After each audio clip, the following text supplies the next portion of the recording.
우리 사도행전 그 19장 우리 10절로 다시 돌아갑시다. 그 바울이 에베소에 있을 때 고린도 교회 또 이 갈라디아 지역의 교회들 여러 가지 문제가 있게 되어서 그 문제를 해결하기 위하여 갈라디아서, 고린도 전후서가 기록되었고 또 그 책들은 교정 서신이었다 하는 말씀을 드렸습니다. 특별히 이제 에베소에 있을 때 고린도 후서를 보내고 디도가 빨리 안 와서 마게도냐로 갔다가 이제 디도를 만나고 그 고린도 후서를 보내고 바울은 다시 에베소로 이제 돌아오거든요. 돌아와서 이제 에베소의 이 사역을 다 마무리하게 되는 그 과정을 우리가 이제 읽게 됩니다. 우리 19장 10절부터 함께 봅시다. 사도행전입니다. 2해 동안 이같이 하니 아시아에 사는 자는 유대인이나 헬라인이나 다 주의 말씀을 듣더라. 하나님이 바울의 손으로 놀라운 능력을 행하게 하시니 심지어 사람들이 바울의 몸에서 손수건이나 앞치마를 가져다가 병든 사람에게 얹으면 그 병이 떠나고 악귀도 나가더라. 이에 돌아다니며 마술하는 어떤 유대인들이 시험 삼아서 악귀 들린 자들에게 주 예수의 이름을 불러 말하되 내가 바울이 전파하는 예수를 의지하여 너희에게 명하노라 하더라. 유대의 한 제사장 스게와의 7 아들도 이 일을 행하더니 악귀가 대답하여 이르되 내가 예수도 알고 바울도 알거니와 너희는 누구냐 하며 악귀 들린 사람이 그에게 뛰어올라 눌러 이기니 그들이 상하여 벗은 몸으로 그 집에 도망하는지라. 에베소에 사는 유대인과 헬라인들이 다 이 일을 알고 두려워하며 주 예수의 이름을 높이고 믿는 사람들이 많이 와서 자복하여 행한 일을 알리며 또 마술을 행하던 많은 사람이 그 책을 모아 가지고 와서 모든 사람 앞에서 불사르니 그 책값을 계산하면 은 5만이나 되더라. 이와 같이 주의 말씀이 힘이 있어 흥왕하여 세력을 얻으니라. 그리고 이제 이 일이 있은 후 되어 있지 않습니까? 그 20절, 21절 그 간격에 우리가 지난번 살폈던 갈라디아 교회 그리고 고린도 교회 문제가 다 해결하는 일들이 있고 난 다음 그런 뜻이죠. 이제 바울이 드디어 마게도냐와 아가야를 거쳐 예루살렘을 가기로 다시 이제 계획을 세웁니다. 이르되 내가 이제 그렇게 예루살렘까지 갔다가 후에는 로마도 가보아야 되지 않겠는가 그렇게 합니다. 자기를 돕는 사람 중에 디모데라 하는 디모데와 또 에라스도 그 두 사람을 마게도냐로 먼저 보냅니다. 그리고 자기는 아시아에 얼마 동안 더 있게 되었죠. 이때 이 아시아가 에베소 지역이죠. 바울이 지금 생각하는 그 세계는 로마에서 더 서쪽으로 가면 스페인이 있습니다. 그 스페인을 우리 어른들이 서바나 이렇게 이제 번역을 하셨는데 그 당시 사람들은 스페인이 세계 끝이라고 봤어요. 그래서 바울은 땅끝까지 이제 복음이 전파되면 예수님 오시지 않겠는가 처음에 이제 그렇게 생각하고 로마를 거쳐 스페인까지 갈 계획을 지금 세우고 있습니다. 그런데 로마에 가서 계시를 통하여 알게 된 것과 함께 이 세계가 본인이 생각한 것보다 훨씬 더 넓고 크다는 것을 알고 난 다음 예수님께서 자기 당대에 오시는 게 아니구나 하는 것을 확실히 이제 알게 되었죠. 그럼 우리가 이제 이후에 또 읽어나가면 다 정리가 될 것이고 우리 23절 이어봅시다. 그때쯤 되어 바울이 이제 여행 계획을 세우게 되었을 그때에 이 도로 말미암아서 적지 않은 소동이 그 에베소에 있게 되는데 즉 데메드리오라 하는 어떤 은장색이 은으로 이 아데미 신상 모형을 만들어 직공들에게 적지 않은 벌이를 하게 하고 있었는데 그가 그 직공들과 그러한 영업하는 자들을 모아 이르되 여러분도 알거니와 우리의 풍족한 생활이 바로 이 생업, 그 우상 만들어 파는 일에 있는데, 이 바울이 에베소뿐 아니라 거의 전 아시아를 통하여 수많은 사람을 권유하여 말하되, 그 줄쳐놓으면 좋을 겁니다. 사람의 손으로 만든 것들은 신이 아니다.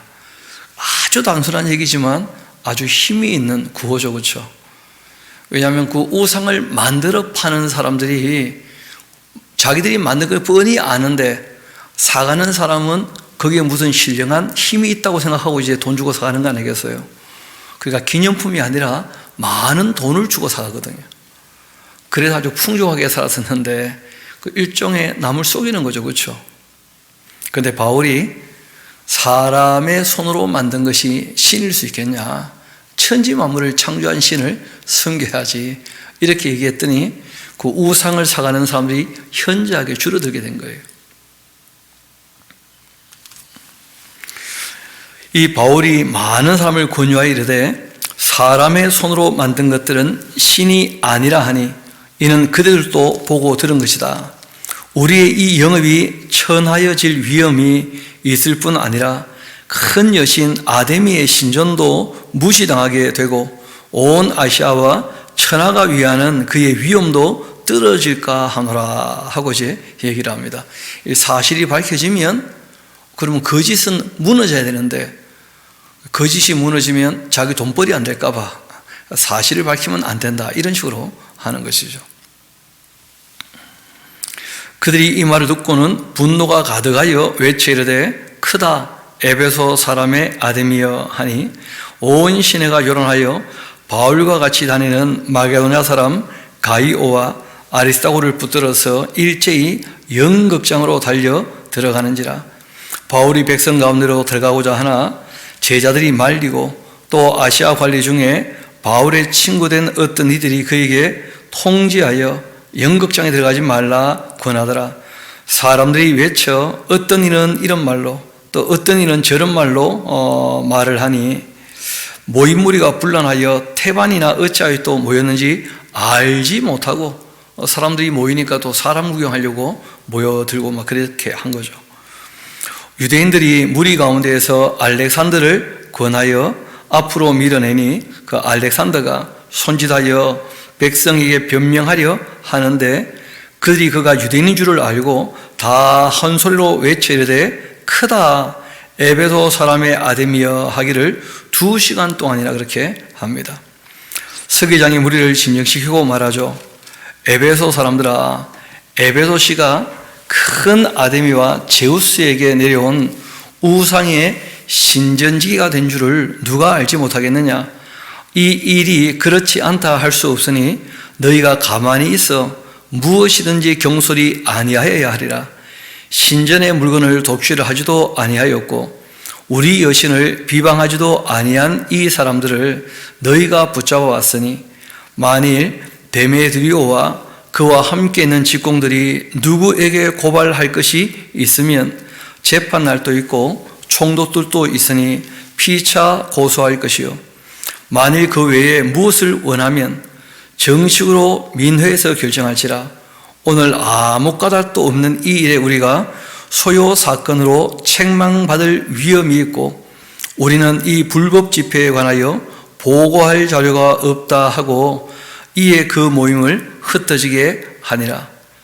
이렇게 이제 소요가 그치게 되었고 바울은 제자들을 불러 권한 후 이제 에베소에서 작별하고 그 마게도냐로 떠나게 됩니다. 그 지방을 다녀가며 여러 말로 제자들에게 권면을 하고 이제 헬라에 이르게 되었고 이 헬라 지역이 이제 아가야 지역이고 그 헬라 바로 이웃 동네가 고린도죠, 그렇죠? 그래서 헬라에 이르게 되었다 되어 있지만 그 대표적인 도시이기 때문에 헬라라 얘기한 것이고 실상은 고린도입니다, 고린도. 그래서 이 헬라 지역 그 고린도에 한 석 달쯤 머물게 되는 거예요.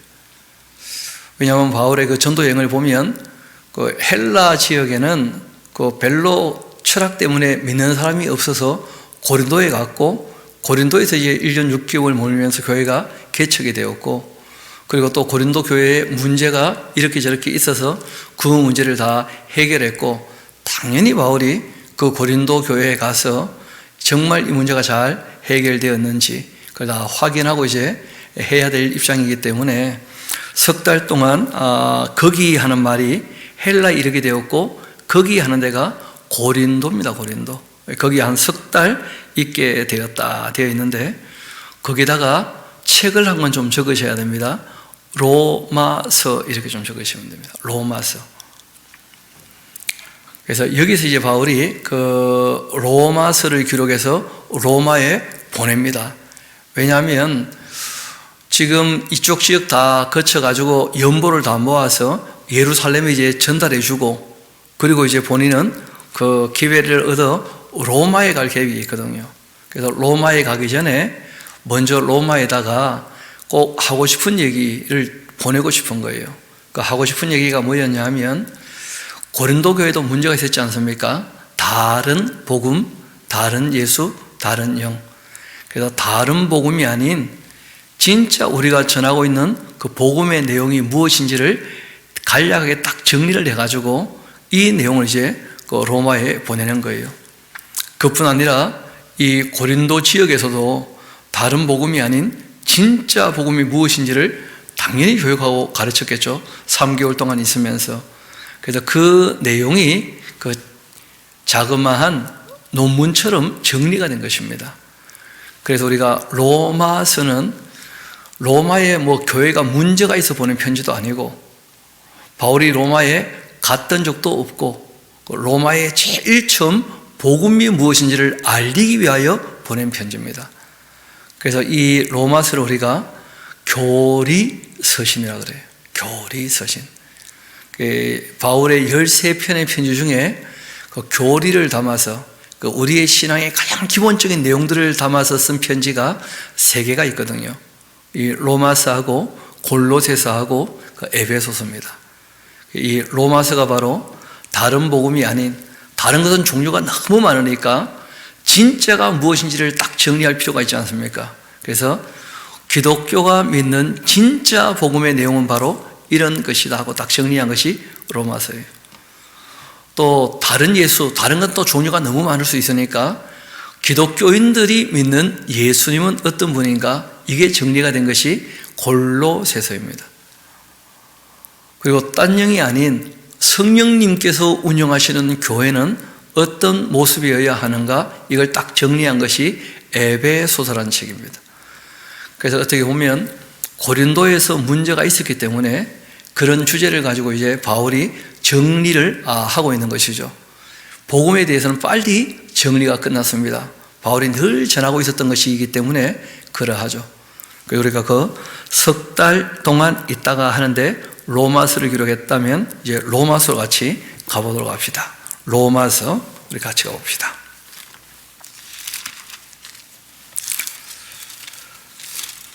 이 로마서를 읽을 때 로마에 있는 사람들은 그 복음을 접하기는 접했겠지만 디아스포라 되었던 유대인들 중에 예루살렘으로 왔다가 돌아가서 예수님 얘기를 했던 사람들 정도, 그러니까 사도가 아직 다녀간 적이 한 번도 없는 곳입니다. 그런 곳이기 때문에 바울이 아주 쉽게 썼습니다. 문제는 쉽게 쓴 걸 어렵게 해석하니까 어려워지는 거예요. 그래서 이 신앙의 가장 기초가 되는 내용을 다루고 있기 때문에 그 내용 자체가 어렵다고 보면 점점 어려워지기 시작합니다. 그래서 전혀 어려운 내용이 아니고 아주 단순하게 이 복음이 뭐냐, 쉽게 말하면 우리가 죄에 다 빠져 있는데 하나님께서 회개하면 다 용서하기로 하셨고, 그리고 그 아들의 피로 우리의 죄값을 치루어 주셨다. 그런 사람에게 성령께서 임하셔서 우리에게 이 땅에서 하나님의 자녀로 살게 하셨고, 끝까지 그렇게 하나님 말씀대로 따라 사는 사람이 택한 백성이니까 주님의 나라에 이르게 되지 않겠는가. 그리고 이제 이 고린도 교회의 은사 문제 때문에 시끄러우지 않습니까? 그래서 은사에 대해서 꼭 다루고 싶은 게 있다는 거예요. 진짜 중요한 선물은 내가 어떤 능력이 있느냐 하는 게 아니고 하나님 아버지께서 보내신 예수 그리스도, 또 우리를 위하여 약속하신 영생, 이런 것이야말로 진짜 은혜의 선물 아니겠느냐. 그래서 신령한 은사에 대해서 모르기를 원치 않기 때문에 내가 거기에 대한 얘기를 꼭 하겠다 해서 로마서는 큰 주제가 이 두 가지입니다. 하나는 복음에 대해서, 하나는 은사에 대해서, 이 얘기를 꼭 하고 싶어서 이 내용을 정리하고 있습니다. 우리 한 두세 번에 걸쳐서 로마서를 보게 될 것 같은데 우리 로마서 그럼 1장부터 같이 한번 보도록 합시다. 예수 그리스도의 종 바울은 사도로 부르심을 받아 하나님의 복음을 위하여 택정함을 입었다. 이 복음은 하나님이 선지자들을 통하여 그 아들에 관해 성경에 미리 약속하신 것이다. 바울이 지금 얘기하는 복음의 핵심은 뭐냐면 죄사함의 복음이에요. 그 아들에 관하여 하나님께서 인류의 죄를 어떻게 해결하실 것인가, 그 아들을 보내서 죄값을 치르게 하심으로 하나님의 공의를 만족시킴으로써 인간의 죄 문제를 해결하시기로, 그것이 이제 복음인 것이죠. 그래서 죄 문제가 해결되면 죽음의 문제도 해결되는 것이죠. 그래서 영생의 문제가 따라오는 거예요. 왜냐하면 죄의 삭시 무엇이었습니까? 사망이었거든요. 그 아들에 관하여 말을 한다면 육신으로는 다윗의 혈통에서 태어나신 참 사람이시고, 그리고 성결의 영으로는 죽은 자들 가운데에서 부활하사 그 능력으로 하나님의 아들로 선포되신 그 참 하나님이신 분이시다. 그분이 곧 우리가 지금 전하고 있는 우리의 구세주, 그리고 예수, 그리고 약속된 그 메시아 그리스도이시다. 그러니까 뭐 다 들어있죠. 주 예수 그리스도, 그러니까 구세주이시고 세상을 죄에서 사망에서 구원해 주신 분이시고, 그분이 이 땅에 오셨을 때 그분이 가진 이름은 바로 예수, 여호와께서 구원자가 되신다, 그런 이름이고, 그분이 바로 구약에 약속된 메시아, 메시아라고 하는 히브리어를 헬라어로 번역을 하면 그리스도가 되는 것이거든요. 다 기름 부어 세웠다는 뜻이니까. 우리 주 예수 그리스도시라. 그로 말미암아서 우리가 은혜와 이 사도의 직분을 받아 그의 이름을 위하여서, 하나님이 구원하신다는 거예요. 사람을 사랑하시기 때문에 어떻게 회개하면 용서해 주시고, 그리고 그의 아들로 죄값을 치루어 주시고, 성령께서 오셔서 도와주시고, 그렇게 이 땅에서부터 이제 이 세상 가치인 욕심을 따라 살지 않고, 교만을 추구하지 않고 겸손하게 양심을 좇아 주님의 뜻을 따라 살게 하셔서 영원한 주님 나라에 이르게 하신다는 것이죠. 그 이름을 위하여 모든 이방인 중에서 정말 하나님을 믿고 그 말씀에 순종하게 그렇게 하나니, 너희도 그들 중에서 예수 그리스도의 그 소유로 부르심을 받은 자 아니겠느냐. 로마에서도 하나님의 사랑하심을 받아서 성도로 부르심을 받은 모든 자에게 하나님 우리 아버지와 주 예수 그리스도로부터 은혜와 평강이 있기를 원하노라. 그런데 로마에는 아직 사도가 간 적이 없었다 그랬잖아요. 그러니까 또 이 거짓 사도들이 다른 복음 가지고 사람들 헷갈리게 만들까 봐 바울이 이것이 바로 복음의 기초다, 우리 신앙의 기초다, 이 얘기를 꼭 먼저 보내놓고 싶은 것이죠. 먼저 내가 예수 그리스도로 말미암아 너희 모든 사람에 관하여 내 하나님께 감사하는 것은 너희의 그 믿음이 온 세상에 전파되었고 너희들 중에도 믿는 사람이 있다는 것 내가 전에 들었다. 내가 그 아들의 복음 안에서, 그 예수님이 주신 계명도 다 복음이었죠, 그렇죠? 그 아들의 복음 안에서 내 심령으로 섬기는 하나님이 나의 증인이 되시거니와 항상 내 기도에 쉬지 않고 너희를 말하고 있다. 복음을 좀 바르게 전하고 싶은 마음이 있어서 늘 기도하고 있다는 것이죠.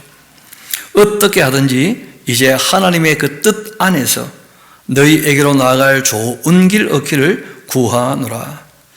내가 너희 보기를 간절히 원하는 것은 그것도 나오죠. 복음과 함께 다루는 주제, 어떤 신령한 은사를 너희에게 나누어 주어 너희를 경고케 하려고 하는 것이다. 은혜의 선물이 있으면 신앙이 더 견고하게 되는 것이고 끝까지 견디고 이기는 것이니까, 그래서 이런 내용들은 12장에 명확하게 이제 은사에 대하여 정리를 해서 다루는 부분이 나옵니다. 그때 또 보도록 합시다. 이는 곧 내가 너희 가운데에서 너희와 나의 그 믿음으로 말미암아 피차 안위함을 얻으려 함이라. 형제들아, 내가 여러 번 너희에게 가고자 한 것을 너희가 모르기를 원하지 아니하노니 이는 너희 중에서도 다른 이방인 중에서와 같이 열매를 맺게 하려 함이로되, 지금까지는 바울이 로마에 몇 번 가고 싶었지만 길이 막혔다는 거죠. 헬라인이나 야만인이나 지혜 있는 자나 어리석은 자에게 다 내가 빚지고 있는 사람이다. 그러므로 나는 할 수 있는 대로 로마에 있는 너희에게도 이 복음 전하기를 내가 원한다. 내가 복음을 부끄러워하지 않는다.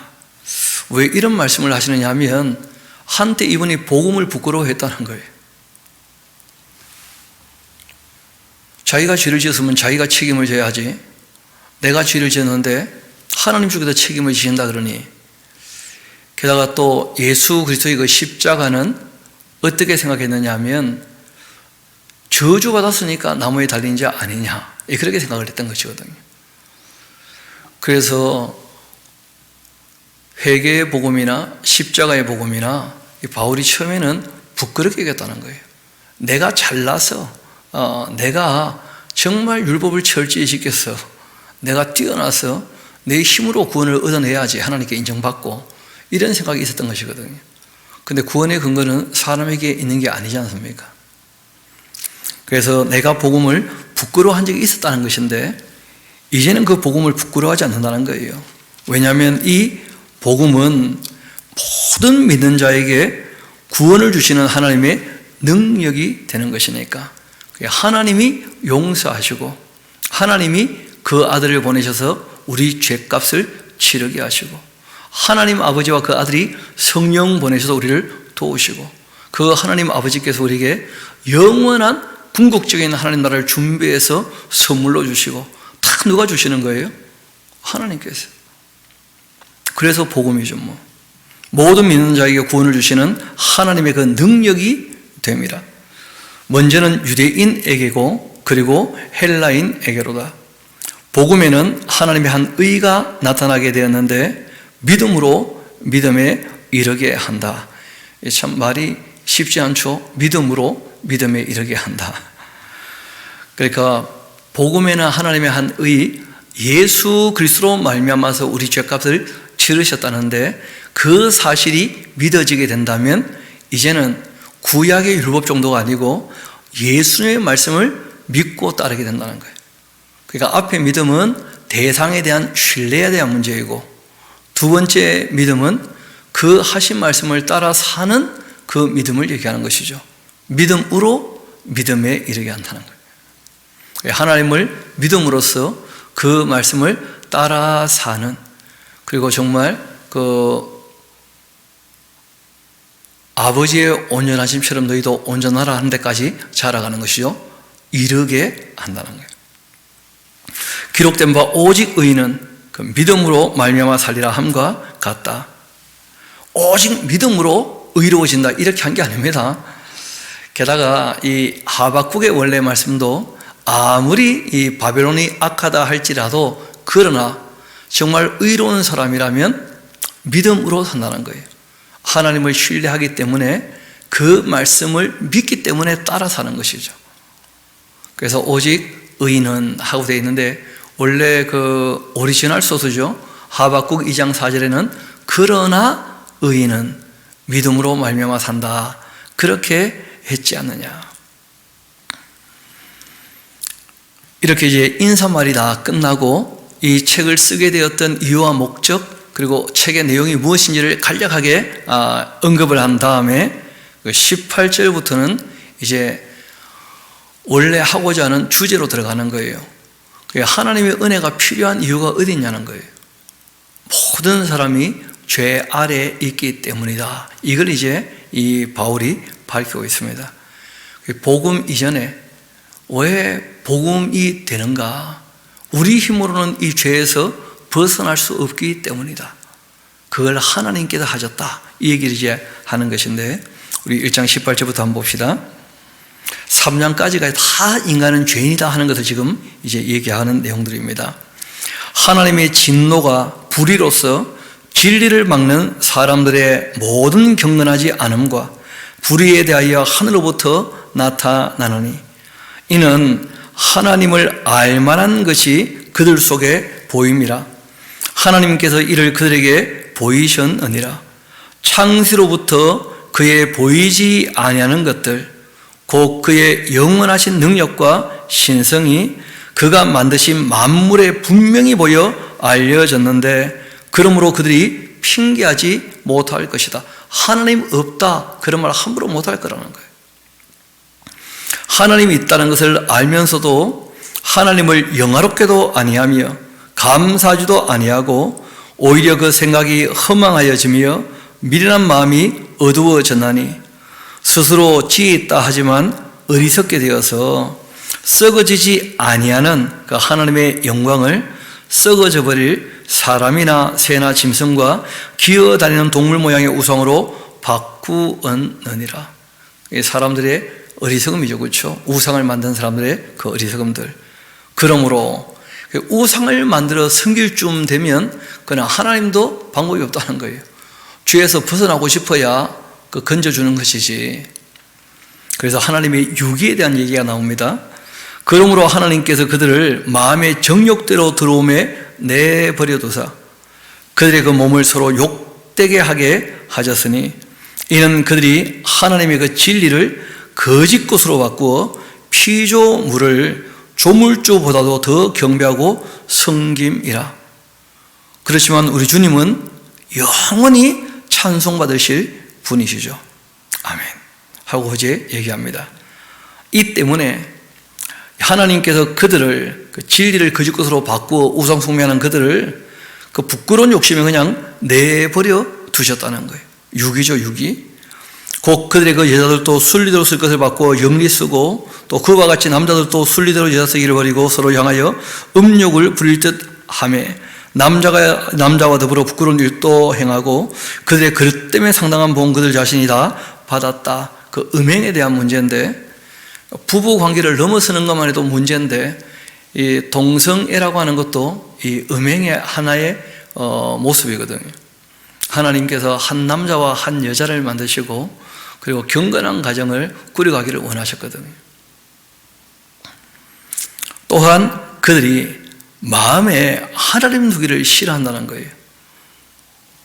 왜냐하면 부담이 되니까 그냥 음란하게 쾌락을 누리면서 막 살고 싶은데 그 하나님의 율례와 법도 그 양심이 자꾸 자기를 찌르면 부담스러운 것이죠. 또한 그들이 마음에 하나님 두기를 싫어하며 하나님께서도 그들을 그 상실한 마음대로 내버려 두셨다는 거예요. 하나님께서 유기했다는 말이 3번씩이나 나오죠, 그렇죠? 그래서 신앙은 관계에 대한 문제이기 때문에 하나님을 마음에 두기 싫어하는 사람들에게는 하나님을 어찌할 수 없습니다. 합당하지 못한 일을 하도록 내버려 두셨는데 결국 어떤 짓을 하고 살아가느냐? 모든 불의, 하나님은 의로우신 분이신데 불의를 행하고 또 추악, 하나님은 선하신 분이신데 그 더러운 악을 행하고 또 탐욕을 따라 행하고 악의가 가득하고 시기, 살인, 분쟁, 사기, 악독이 가득한 자고 수근수근거리는 사람들이고 남을 비방하고 하나님께서 미워하는 자인데 능욕하는 것으로 자기 기쁨을 삼아 남을 욕하면서 능욕하면서 교만하고 자랑하고 악을 도모하고 부모를 거역하는 자고 우매한 자고 배약하는 자고 무정한 자고 무자비한 자라. 그들이 이 같은 일을 행하는 자 사형에 해당한다고 하나님께서 정하심을 알면서도 자기들만 행할 뿐 아니라 또한 그런 일을 행하는 자들을 옳다 하면서 그렇게 이제 이 땅에 사는 사람들이 있다는 것이죠. 불신자나 우상숭배 대부분 이렇다 하고 이제 얘기한 것입니다. 그러므로 남을 판단하는 사람은 이게 잘못되었다는 것을 다 뻔히 알면서도 누구를 막론하고 내가 핑계하지 못할 것은 남을 판단하는 것으로 너가 너를 정죄하는 것 아니겠느냐. 판단하고 있는 너가 왜 또 같은 일을 행하고 있냐. 사람이 참 희한한 것이 남 잘못한 것은 잘 얘기하는데 자기도 똑같은 짓을 하고 있다는 거예요. 정치계에서 그런 말 많이 하죠. 내로남불하면서 내가 하면 로맨스고 남이 하면 불륜이다 하는 식으로 자기는 괜찮은 것처럼 생각하고 남에 대해서는 다 잘못되었다고 얘기를 하고 있는, 그러니까 분별력이 있으면서도 자기가 여전히 악을 행하고 있는, 죄 가운데 있는, 그걸 보지 못하냐는 거예요. 남을 판단하면서도 너가 같은 일을 행하고 있구나. 이런 일을 행하는 자에게 하나님의 그 심판은 진리대로 되는 줄 우리가 알고 있지 않는가. 이런 일을 행하는 자를 판단하고서도 같은 일을 행하는 사람들아, 너가 하나님의 심판을 피할 줄로 생각하느냐. 홍도가 하나님의 그 인자하심이 너를 인도하여서 회개하게 하심을 알지 못하여서 그 인자하심과 용납하심과 길이 참으심이 풍성함을 지금 멸시하고 있는 것이냐. 그러니까 마음이 분별력이 생겨서 옳고 그름을 알게 되었다면 바르게 살려고 애를 써야지, 여전히 죄 가운데 있다면 하나님의 그 은혜와 긍휼과 자비를 멸시하는 사람이라는 거예요. 게다가 너의 그 고집, 또 회개하지 아니하는 마음, 분별력은 있는데 돌이키지를 않아. 회개 안 하는 거죠. 다만 너의 고집과 회개하지 아니한 마음을 따라 진노의 날, 곧 하나님의 의로우신 심판이 나타나는 그날 임할 진노를 너가 쌓고 있다. 하나님께서는 각 사람에게 그가 행한 대로 보응하시는 분이시다. 보복하고 응징하시는 분이셔요. 그래서 끊임없이 이제 성경에 나오는 주제인데, 각 사람이 행한 대로 꼭 기억하셔야 됩니다. 참고 선을 행하여 이 영광과 존귀와 썩지 아니함을 구하는 사람에게는 당연히 영생을 주시죠. 반면 오직 당지어, 고린도 교회가 특별히 그랬지 않습니까? 악당들이 당을 지어가지고 바울을 막 쫓아내고 이렇게 한 적이 있었는데, 오직 당지어 진리를 따르지 않고, 진리는 모여서나 혼자서나 다수나 소수거나 진리는 그 자체가 진리거든요. 그런데 모여야 힘이 되고 모여야 자기 소리가 옳다고 주장하는 사람들이 있다는 거예요. 그 당을 짓는 사람들. 그래서 이단들도 보면 세력이 되면 다 그 말이 또 세상을 향하여 외쳐지게 되는 것을 보게 되거든요. 그러니까 예전에는 신천지 이단이라는 말이 많았다가 요즘에는 신천지도 또 하나의 새로운 어떤 해석처럼, 통일교 이단이라고 그렇게 떠들었는데 요즘에 그런 말 잘 못 듣죠. 통일교 여전히 있거든요. 세력도 세고요. 200만 넘는데. 안식교 이단이라고 한참 했잖아요. 요즘에 안식교 이단이라는 말 잘 안 하죠. 왜냐하면 어느 정도 세력이 되고 시간이 지나면 그러면 그것도 큰 당이 되었으니까 인정해 줘야 되는가, 이런 분위기가 되고 마는 거예요. 그래서 진리는 다수결로 결정하는 게 아닙니다. 진리는 그 자체가 진리예요. 많거나 적거나. 그런데 당을 지어서 진리를 따르지 않고 불의를 따르는 자들에게는 진노와 분노로 하실 거라는 거예요. 당을 지었으니까 자기들끼리는 옳다고 하겠죠. 근데 하나님 앞에 옳지 않은 거예요. 악을 행하는 각 사람에게 영에는 환난과 공고가 있게 될 것이다. 먼저는 유대인에게고 그리고 헬라인에게며, 선을 행하는 각 사람에게는 영광과 존귀와 평강이 있게 될 텐데 먼저는 유대인에게요 그리고 헬라인에게라. 이는 하나님께서는 외모, 할례를 했냐 안 했냐 그런 것으로 사람을 취하지 않으신다. 무릇 율법이 없이 범죄했다면 또한 율법 없이 망할 것이고, 하나님께 범죄했으니까 무릇 율법이 있고도 범죄한 자는 율법으로 또 말미암아 심판받는 것 아니겠느냐. 하나님 앞에서는 율법을 듣는 자가 의인 아니고 안다 하는 것으로 끝나는 것은 의미 없다는 거예요. 오직 율법을 행하는 자라야 의롭다 하심을 얻게 될 것이다. 그리고 관로가 되어 있죠, 그렇죠?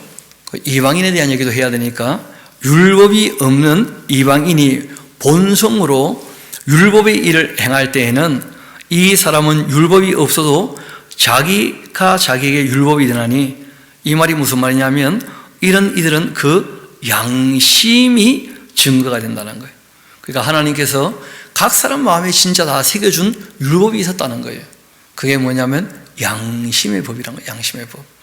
그 양심의 법이 이게 진짜인 것이고, 실제로는 그 양심도 묻어질 수 있고 양심도 변질될 수 있으니까 하나님께서 기록으로 그 율법이라고 하는 그 진리의 기준을 명확히 보여주신 거예요. 양심의 그 기준을.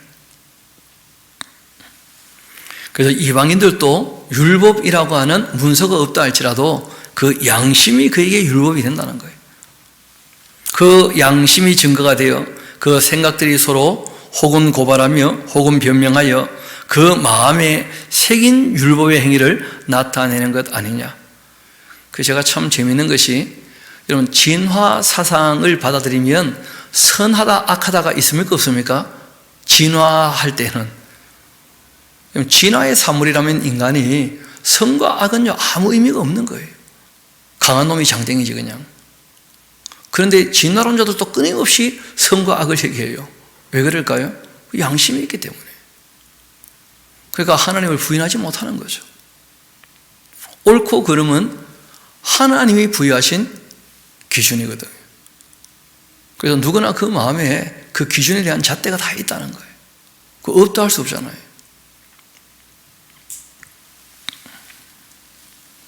그 마음에 새긴 율법의 그 행위를 나타내느니라.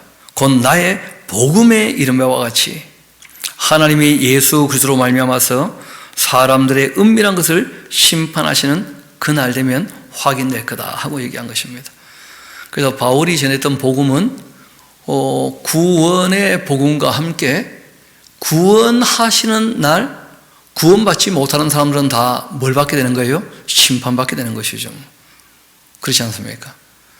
그래서 예수님은 성령과 불로, 성령님으로 연합되게 하시고 영생에 이르게 하시고, 또 불로 가라지는 꺼지지 않는 불에, 그래서 진리의 빛이 비출 때 그 빛 가운데 가기를 원하시지만 그 빛 가운데로 오지 않으면 그 자체가 그들에게 뭐가 되는 겁니까? 심판이 되고 마는 거예요. 하나님은 구원을 목적으로 은혜를 베푸셨는데 그 은혜의 빛, 그 진리의 빛, 그 사랑의 빛 가운데 거하기를 원치 않으면, 그러면 하나님의 구원이 그에게 이르지 않기 때문에 그것이 그에게는 심판이 되고 말아요. 그래서 복음에는 반드시 심판이 따라오는 것이죠. 복음을 안 받아들일 때는 뭐가 따라온다는 거예요? 심판이. 그렇게 되는 것입니다. 이렇게 이제 그 우상 숭배하고 또 불신자, 게다가 또 이 뭐 양심이나 율법을 알아가지고 옳고 그름을 판단하면서도 자기도 여전히 죄를 짓고 있는 사람들, 게다가 이제 또 유대인에 대한 얘기를 합니다. 17절입니다. 유대인이라 불리는 너가 율법을 의지하며 하나님을 자랑하며 율법의 교훈을 받아 하나님의 뜻을 알고 있다고, 또 지극히 선한 것 분간한다고, 또 스스로 생각할 때는 맹인의 길을 인도하는 자고 어둠에 있는 자의 빛이고 율법에 있는 그 지식과 진리의 모범을 가진 자로서 어리석은 자의 교사고 어린아이의 선생이라고 스스로 믿고 있는 모양인데, 그러면 다른 사람을 가르치는 너가 너의 자신은 가르치지 않고 있는 거냐? 도둑질하지 말라고 선포하는 너가 왜 도둑질하냐? 예수님 당시에도 그랬지 않습니까? 성전은 만민이 기도하는 집인데 종교인들이 딱 그 골목에 걸터 앉아가지고는 그 재물을 바꾸면서 거기에 착복을 하고, 그래서 왜 하나님의 집, 그 만민이 기도하는 집을 강도의 소굴로 만들었느냐, 그렇게 말씀하신 적이 있거든요. 지금 그런 얘기를 하시는 것이죠. 종교인들, 특별히 이제 유대 교인들, 하나님의 율법을 갖고 있다고 하면서 똑같이 악하게 사는 거예요. 이 세상에서 욕심을 채우려고. 심지어 더 악하죠. 하나님 이름 팔아가지고 자기 욕심 채우니까 그 더 악한 거죠, 어떻게 보면. 도둑질하지 말라 선포하는 너가 도둑질하냐? 간음하지 말라 말하는 너가 간음하냐? 우상을 가증히 여기는 너가 신전 물건을 도둑질하냐? 율법을 자랑하는 너가 율법을 또 범함으로 하나님을 욕되게 하고 있느냐? 기록된 바와 같이 하나님의 이름이 너희 때문에 오히려 이방인 중에 모독을 받는 것 아니냐? 너무 수준 낮게 살아가지고. 지금 기독교인도 어떻게 보면 마찬가지겠죠. 너무 비윤리적이고 비도덕적이어서 욕들어 먹고 있다면 똑같은 입장인 거죠. 너가 율법을 행하면 할례가 유익하겠지만은 만일 율법을 범한다면 너의 할례는 무할례와 똑같지 않냐? 그런즉 무할례가 율법의 규례를 오히려 지킨다면 그 무할례를 할례와 같이 여겨야 될 것이 아니겠느냐? 또한 본래 무할례자가 율법을 온전히 지킨다면 율법 조문과 할례를 가지고 율법을 범하는 너를 정죄하지 아니하겠냐? 무릇 표면적 유대인 아니고 표면적 육신의 할례가 아닌 것이다. 오직 이면적 유대인이 유대인이며 할례는 처음부터 어디 하라고 말씀하셨습니까? 마음에 하는 거예요, 마음에. 그래서 실천적 삶을 사는 것만이 진짜 하나님의 사람인 것이지, 실천적 삶으로 확인되지 않는다면 그건 가짜라는 거예요.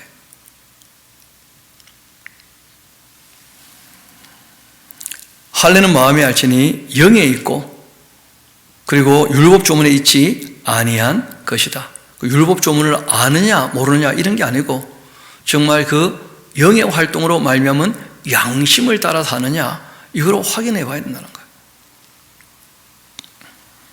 또 그 칭찬은 사람에게서가 아니라, 당을 지으면 서로 자기들끼리 거짓도 칭찬하니까 하나님께서 칭찬하시는 사람이 되어야 한다.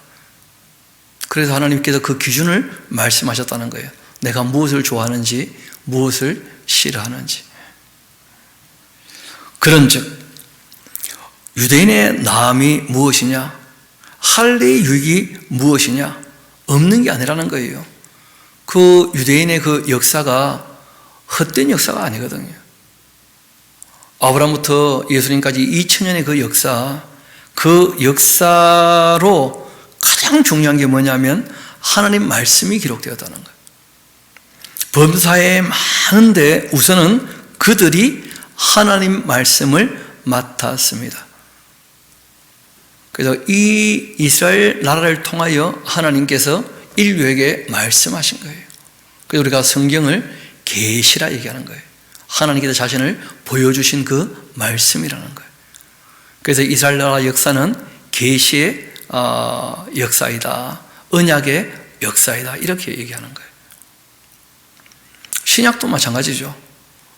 누가복음 사도행전이라고 하지만 그거는 실제로 바울에게 감수가 다 되었기 때문에 그 성경으로 인정이 된 것이거든요. 그래서 신약 성경도 보면 다 그 이스라엘 백성들 유대인의 손으로 다 기록된 거예요. 누가복음은 누가가 헬라어로 기록을 했지만 실제로는 바울이 다 감수한 것이거든요. 바울의 그 사도됨으로 말미암아 누가복음과 사도행전이 인정이 되는 것이거든요. 이어봅시다. 범사에 많은데 우선은 그들이 하나님 말씀을 맡았기 때문이다. 어떤 자들이 믿지 아니하였으면 어찌하리요? 그 믿지 아니함이 하나님의 그 믿부심을 폐하겠느냐? 말씀을 안 믿는다고 해서 하나님 말씀이 틀린 말씀이겠냐? 그가 안 믿는 것 뿐이지. 하나님 말씀은 그 자체가 다 믿을 만한 말씀이라는 거예요. 그럴 수 없느니라. 사람은 다 거짓되되 오직 하나님은 참되시다. 그렇게 해야 될 것이다. 기록된 바 주께서 주의 말씀에 의롭다함을 얻으시고 판단받으실 때 이기려 하심이라. 그래서 그 말씀을 제대로 배워보면 하나님 정말 참되시구나, 의로우시구나, 선하시구나, 아름다우시구나, 정말 하나님이시구나, 이걸 인정할 수밖에 없을 거라는 거예요. 그러나 5절부터 8절까지는 함께 봐야 됩니다. 어떤 사람들이 이 바울을 자꾸 폄하한다는 거예요. 우리 불의가 하나님의 의를 드러나게 하면 무슨 말 하겠는가? 내가 사람의 말하는 대로 말하노니 진노를 내리시는 하나님이 불의하시겠느냐? 결코 그렇지 않다. 만일 그러하다면 하나님께서 어찌 세상을 심판하시겠느냐? 그러나 나의 거짓말로 하나님의 참되심이 더 풍성해서 그 영광이 되었다면 어찌 내가 죄인처럼 심판을 받겠는가? 또는 그러면 선을 이루기 위하여 악을 행하자 하지 않겠느냐?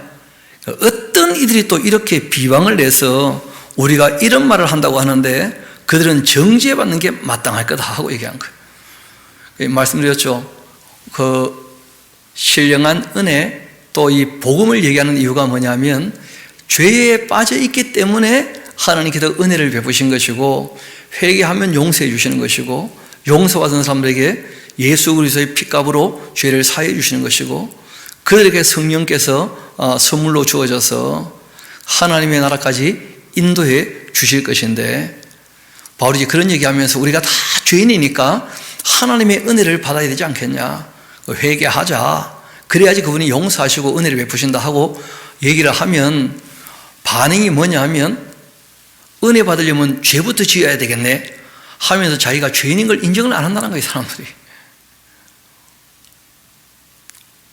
오히려 그러면 하나님의 선이 이루어지려면 우리가 악하게 살아야 되지 않겠냐, 그래야지 더 큰 은혜를 받지 않은 식으로 아주 이 바울을 조롱하면서 못되게 구는 사람들이 있다는 거예요.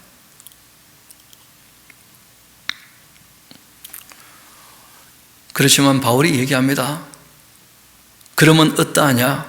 우리라고 나으냐? 결코 아니다. 유대인, 헬라인 다 죄 아래에 있다고 우리가 이미 선언했고 우리도 다 죄인 아니냐?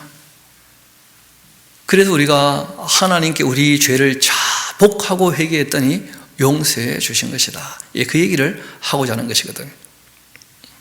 기록된 바 의인은 없나니 하나도 없다. 깨닫는 자도 없고 하나님을 찾는 자도 없고 다 치우쳐 함께 무익하게 되었고 선을 행하는 자가 없나니 하나도 없다. 그들의 그 목구멍은 열린 무덤이고 그 혀는 속임을 일삼고 그 입술에는 독사의 독이 있고 그의 입에는 저주와 악독만 가득하다. 그 발은 피 흘리는데 바른지라 파멸과 고생이 그 길에 있어 평강의 길을 알지 못하였고 그들의 눈 앞에 하나님 두려움이 없다 함과 같이 이 세상이 다 죄 아래 있더라는 거예요. 우리가 알거니와 물은 율법이 말하는 바는 율법 아래에 있는 자들에게 말하는 것이니, 율법보다 못한 사람들에게 적어도 이것 이상은 살아야 되지 않느냐 하고 이제 율법이 왔다는 거예요. 이는 모든 입을 막고 온 세상으로 하나님의 그 심판 아래에 있게 하려 함이라. 율법이 와보니까 율법이 원래 최소한의 기준이거든요. 근데 대부분 다 그보다 못한 삶을 사더란 거예요. 인류 전체가. 그걸 부인할 수 있겠냐는 거예요. 그래서 온 세상은 다 하나님의 심판 아래에 있게 하려 함이라. 그러므로 율법의 행위로 그 앞에 의롭다 하심을 얻을 육체가 없나니 율법으로는 죄를 깨달음이라. 원래 율법을 주신 이유는 생명과 평안을 얻게 하시려고 주셨거든요. 그런데 율법이 와서 확인되었어요. 이스라엘의 그 역사가 그 율법이 주어지고 1500년의 역사가 있지 않습니까? 그 역사가 다 하나님의 율례와 법도를 벗은겨 가지고 줘 터진 역사거든요. 이방인들은 아예 그냥 율법 근처에도 안 왔고 다 우상 숭배하고 있었고, 또 율법을 다 행했다 해도 그게 의를 주는 정도의 수준 아니에요. 생명과 평안을 얻는 정도지. 이제는 그 율법 외에 하나님의 한 의가 나타나게 되었다. 율법과 선지자들에게 증거를 받은 것이다. 예수님으로 말미암은 것이죠. 곧 예수 그리스도를 믿음으로 말미암아 모든 믿는 자에게 미치는 하나님의 의니, 이거는 뭐 할례 했는지 안 했는지, 유대인인지 헬라인인지 차별이 없다는 거예요. 그래서 예수님의 그 산상수훈이 원래 하나님이 원하시는 정도의 수준의 삶이고, 그 하나님의 사랑을 깨달으면 하나님을 사랑함으로써 그 예수님이 주셨던 율례와 법도 그 산상수훈을 따라 산다는 거예요. 그것이 이제 믿음 생활인 것이죠. 그 예수 그리스도를 믿음으로 할 때 그 믿음이 그런 것이죠. 그래서 우리가 복음서 할 때 몇 번 말씀드렸던 거 기억나실 겁니다. 예수님을 믿는다고 할 때 구약의 예언대로 오신 게 믿어져야 되고, 그리고 참 하나님과 참 사람 되심이 믿어져야 될 것이고, 그리고 하나님 아버지께서 세상을 너무 사랑하셔서 그 아들을 보내셨다는 게 믿어져야 될 것이고, 그분이 하신 모든 말씀이 진리라는 게 믿어져서 따라야 될 것이고, 또 그분께서 하셨던 모든 일들이 우리에게 베푸신 은혜였다 하는 게 믿어져야 될 것이고, 죽으시고 우리의 죄와 허물 때문에 죽으셨고, 그리고 사흘 만에 부활하시고 승천하셨다는 게 다 믿어져야 된다는 거예요. 그리고 약속대로 성령을 보내신 것과 또 다시 오실 것도 다 믿어져야 그게 예수 그리스도를 믿음으로 말미암아의 내용이거든요. 모든 믿는 자에게 미치는 하나님의 의니 차별이 없다. 모든 사람이 죄를 범하였음에 스스로의 힘으로는 하나님의 영광에 이르지 못합니다. 아버지 하나님께서 그 아들을 보내셔서 그 그리스도 예수 안에 있는 그 속량으로 말미암아서 하나님의 은혜로서 값 없이 의롭다 하심을 얻은 자가 된 것 아니냐. 이 예수를 하나님께서 그의 피로써 믿음으로 말미암는 화목제물로 세우신 것이다. 예수님 오신 이유가 아버지와 우리 사이를 어떻게 하시려고요? 화목해 하시려고. 우리가 레위기 다룰 때 기억나실 겁니다. 제사의 본질은 속죄제가 본질이 아니고 속죄하신 이유가 있다는 거예요. 화목해 하시려고. 그래서 제사의 중심은 화목제다 하는 말씀을 드린 적이 있습니다. 그 예수님께서 우리 죄를 속하신 이유가 아버지 하나님과 우리 사이를 화목해 하시려고 그렇게 하신 거예요. 이 예수를 하나님이 그의 피로써 믿음으로 말미암는 화목제물로 세우셨으니, 이는 하나님께서 길이 참으시는 중에 전에 지은 죄를 강과 그냥 다 지나쳐 버리셨다는 거예요. 없는 것처럼 자기의 의로심을 나타내려 하신 것이다. 곧 이때에 자기의 의로심을 나타내사 자기도 의로우시며 또한 예수 믿는 자를 의롭다 하려고 하신 것이다. 그렇죠. 회개하여 용서받고 죄사함 받아야 의로우신 하나님과 사귈 수 있는 것이니까 예수 믿는 자를 의롭다 하려 하심이라. 하나님께서 의롭다고 인정해 주시는 거예요. 하나님 쪽에서. 우리 힘으로 의롭게 된 게 아니고. 그런즉 자랑할 때가 어디 있느냐? 있을 수가 없지. 무슨 법으로냐? 행위로냐? 아니라 오직 믿음의 법이다. 하나님 하신 일이 정말 믿어졌다면 고마울 뿐, 우리가 어디 가서 내 믿음 자랑할 수 있겠냐? 그런 게 아니라는 거예요. 그러므로 사람이 의롭다 하심을 얻은 것, 율법의 행위에 있지 않고 믿음으로 되는 줄 우리가 인정하노라. 하나님께서 하셨다는 것이 믿어져야 돼요. 내가 이루었다는 것이 아니라 누가 이루셨다는 거예요? 하나님께서 은혜를 베푸신 거예요. 그게 믿어져야 돼요. 그래서 늘 말씀드립니다마는 구원의 근거는 우리의 행위나 우리의 믿음에 있는 게 아닙니다. 구원의 근거는 하나님의 은혜에 있는 것이고, 그 하나님의 은혜가 정말 믿어지는가, 그 사랑이 정말 믿어지는가, 그분이 하신 일이 진짜라고 정말 믿어지는가, 그분이 살라고 하시는 대로 살아야 된다는 것이 정말 믿어지는가. 그러므로 사람이 의롭다 하심을 얻는 것 율법 행위가 아니고 믿음으로 되는 줄 우리가 인정하노라. 하나님은 다만 유대인의 하나님이시겠냐, 또한 이방인의 하나님은 아니시겠냐. 진실로 이방인의 하나님도 되시는 분이시다. 더 이상 할례했다 안 했다 차별이 없다는 것이 전혀. 할례자도 믿음으로 말미암아, 또한 무할례자도 믿음으로 말미암아 의롭다 하실 하나님은 한 분이시다. 그러니까 할례의 유무가 중요한 게 아니라는 거예요. 정말 하나님께서 우리를 사랑하신다는 게 믿어지는지, 정말 그 아들로 말미암아서 은혜 베푸신 게 믿어지는지, 성령님을 보내셔서 진리를 따르게 하신다는 게 믿어지는지, 그러니까 믿어지면 이제는 그 사랑의 감격에서 그 은혜를 덧입어 우리가 그 진리를 따라 사는 것으로 확인되어야죠.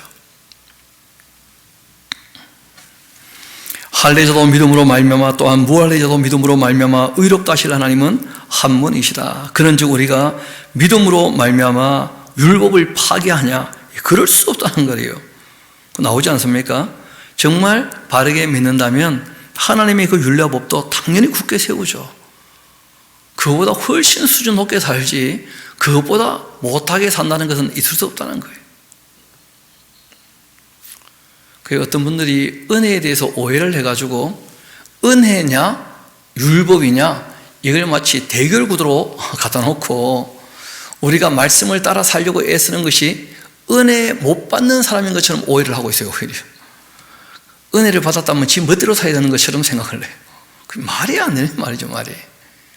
이 성경을 너무 부분적으로 읽고 자기 욕심으로 곡해를 한 거예요. 그 태만한 마음 때문에. 여러분, 신앙의 가장 기본은 성실함입니다. 성실. 여러분, 신뢰라고 하는 것은 성실이 없으면 신뢰가 나오지 않아요. 그래서 하나님도 그 성품이 성실하신 분이신데, 하나님의 성실하심이 크다 그러지 않습니까?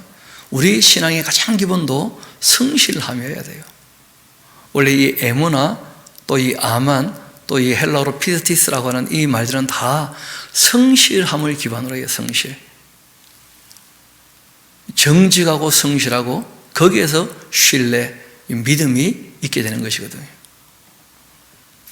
그래서 우리가 믿음 하다가 내용도 없이 그냥 주문처럼 외우게 되는 일들이 있게 되는데 정말 주의해야 됩니다. 그래서 여기까지가 이제 큰 한 단락이 끝나게 된 거예요. 우리는 다 죄 아래에 있었고 하나님께서 사랑하심으로 은혜로 우리를 건져주신 것 아니냐. 그 은혜와 사랑에는 할례자나 무할례자나 차별이 있다는 겁니까? 없다는 겁니까? 없다는 거예요. 왜냐하면 아브라함도 할례 없을 때 부르심을 받았고 그 믿음을 할례로 확인한 것이니까 원래 할례 유무는 믿음의 문제하고는 상관이 없었다는 거예요. 이 얘기를 꼭 하고 싶었던 것이죠. 그래서 우리가 복음이라고 할 때 이 네 가지, 실제로 이제 이방인에게는 5가지겠죠. 그렇죠? 가장 기본이 되는 겁니다. 복음에. 제일 먼저가 하나님 아버지는 죄를 자복하고 회개하는 사람들 다 어떻게 해주신다는 거예요? 용서해 주신다는 거예요. 왜냐하면 사람의 연약함을 다 아시니까. 그리고 이제 용서받은 사람들 예수 그리스도의 그 피로 죄값이 지불되어서 하나님의 공의가 만족되었기 때문에 하나님과 화목할 수 있게 되었다는 거예요. 하나님과 화목하게 되었다고 한다면 이제 당연히 그분의 뜻을 따라 살아야 되겠죠. 그렇죠? 그래서 성령께서 오셔서 그 하나님과 연합되게 하셨다는 거예요. 그런데 이 일에 있어서는 할례자였던 유대인뿐 아니고 할례 없는 이방인들에게도 차별이 있답니까? 없답니까? 차별이 없이 똑같이 그 은혜와 사랑으로 부르셨다는 거예요. 그리고 그들에게 영생 복락을 약속하신 것이죠. 우리가 이 복음을 받았다면, 정말 이것이 복음으로 믿어진다면 참 복된 사람인 것이죠. 그런데 이 복음이 안 받아들이고 믿어지지 않는다면 참 안 된 사람이, 어떻게 보면. 실제로 우리가 조금만 더 생각해 보면 우리 생명도 하나님께서 주신 거 아니에요, 선물로. 그러니까 창조부터가 복음이었어요. 창조부터가. 태초에 하나님이 천지를 창조하시니라. 이게 복음의 시작이거든요. 창조 안 하셨다면 우리는 다 없는 거 아니겠어요? 그래서 알고 보면 창조부터 시작해서 창세기 1장 1절부터 시작해서 요한계시록 22장 마지막 절까지 복음 아닌 게 없어요. 다 하나님께서 우리에게 복되게 하시려고 하신 말씀들이에요. 다 알게 하기를 원하셔서, 정말 복된 삶을 살기를 원하셔서. 그래서 이 로마서에 기록된 그 복음의 내용들을 우리가 쭉 봤는데, 내일 우리 4장 이어서 이 말씀을 계속 보도록 하시겠습니다. 기도하시겠습니다.